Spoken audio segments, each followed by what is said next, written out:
Hi மக்களே, நான் உங்கள் அம்மா பேசுகிறேன்.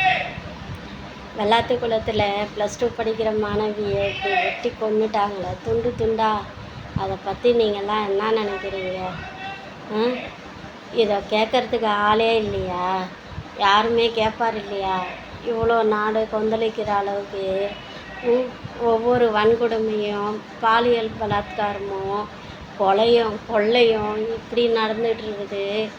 இந்த தமிழ்நாட்டில் பெண்களுக்கு பாதுகாப்பே இல்லாமல் போயிடுச்சு. இந்த நாட்டோட பேர் என்ன? பாரத மாதான்னு ஒரு பெண்ணோட பேர் வச்சுருக்காங்க. ஆனால் அந்த பெண்ணுக்கே இங்கே பாதுகாப்பு இல்லை. பெண் குழந்தைங்களுக்கும் பாதுகாப்பு இல்லை, பெண்களுக்கும் பாதுகாப்பு இல்லை, பெண் குழந்தைங்க மாணவர்களுக்கும் பாதுகாப்பு இல்லை. அப்புறம் பெற்ற தாய்க்கும் பாதுகாப்பு இல்லை. கூட பிறந்த தங்க, அக்கா அந்த மாதிரி ஒரு உறவினருக்கும் பாதுகாப்பு இல்லை. அப்புறம் எப்படி தான் இந்த உலகத்தில் வாழ்கிறது? எதுக்கு இருக்குது இந்த சட்டம் ஒழுங்கு முறை? இந்த காவல்துறையெல்லாம் என்ன தான் பண்ணுறாங்க? எதையுமே கண்டுபிடிக்கல. அங்கே இருக்கிற ஒரு சின்ன துருப்பு சீட்டு கூடவா கிடைக்கல? அங்கே இருக்கிறது ஒரு சாட்சிக்கு ஒரு இதுக்கு இன்னும் கண்டுபிடிக்கலையா? அவள் பலாத்காரம் தான் பண்ணப்பட்டாளா? இல்லை எத்தனை பேர் வந்தாங்க அவளை கொலை செய்யறதுக்கு? இதெல்லாம் கூட கண்டுபிடிக்கலையாம்ப்பா. நாடு எங்கப்பா போயிட்டு இருக்குது? ச்சே, எதுக்கு தான் இந்த நாடு இப்படி போகுதுன்னு தெரில. நாடு அழியறதுக்கா இல்லை வாழ்கிறதுக்கான்னு எனக்கு தெரியலப்பா.